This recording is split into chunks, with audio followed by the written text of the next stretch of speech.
4 ans et 6 ans. On n'a pas de papiers français, on ne peut pas travailler, même si mon mari travaille ferrailleur. Mais c'est pas tout le temps qu'ils vont à la ferraille.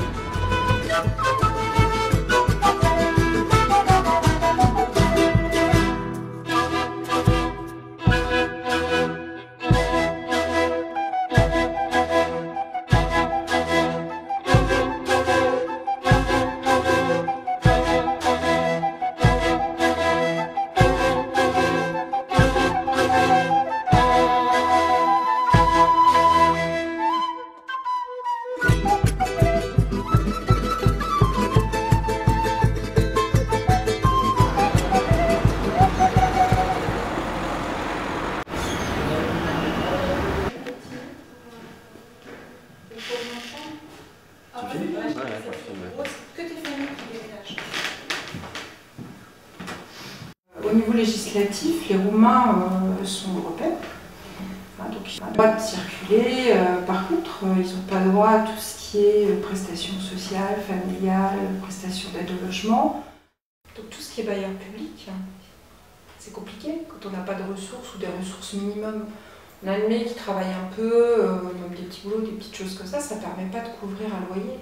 Ce qui permet à des gens qui ont des difficultés sociales d'accéder au logement et de pouvoir rester dans le logement et d'en régler les frais, c'est les aides au logement. Avant, ils donnaient des allocations, mais maintenant, ils donnent qu'avec des papiers. Vous voyez, l'assistance sociale, ils donnaient des tickets restaurants et tout. Ils aidaient les Romains, vous voyez, mais maintenant, ils n'aident plus. Ils rentrent de Roumanie, ils voyagent sans rien, ils arrivent. Ils vont se débrouiller pour construire leur petite baraque, leur petite cabane avec des vieilles caravanes, avec des bouts de bois, avec des palettes, avec tout ça, et ils vont s'installer. Mais ils ne vont pas voyager avec des voitures, ou très peu. On ne peut pas faire grand-chose pour eux aussi, ça je pense que ça joue aussi.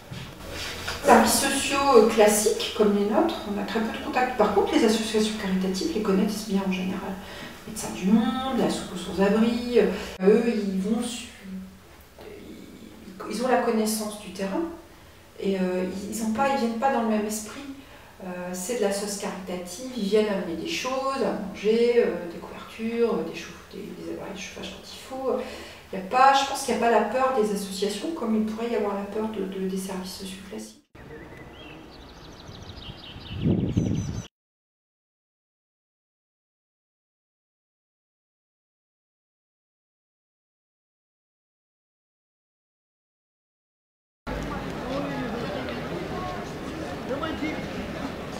Allez, bonne journée.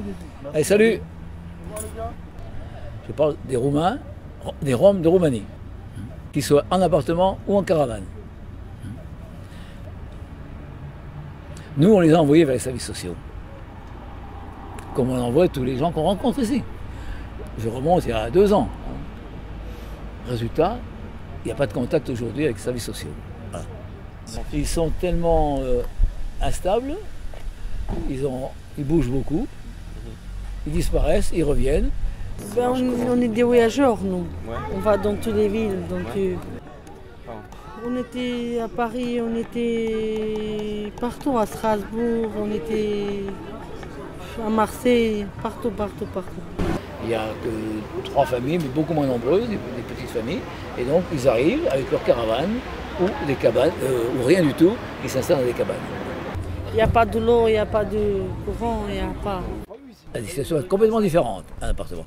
Mais on voit, les gamins sont scolarisés. Ici, vous avez des gamines là, qui parlent très bien français au bout de 2 ans, 1 an, 2 ans de présence en France. Des Roumains qui sont venus avant les Roms, et qui sont installés un peu partout, en appartement, etc. Et qui ont tous, ils vivent comme un couple français. Enfin, la femme les a rejoints, les gamins les ont rejoints, il y a des ascensions, même en France. Et là, ils ont des petits boulots, femmes de ménage, des choses comme ça. Et ils s'en tirent difficilement, mais ils s'en tirent. Ils ont un loyer qui paye le loyer. À mon avis, ce sont ceux qui sont le mieux intégrés. Les Roumains, ces Roumains-là.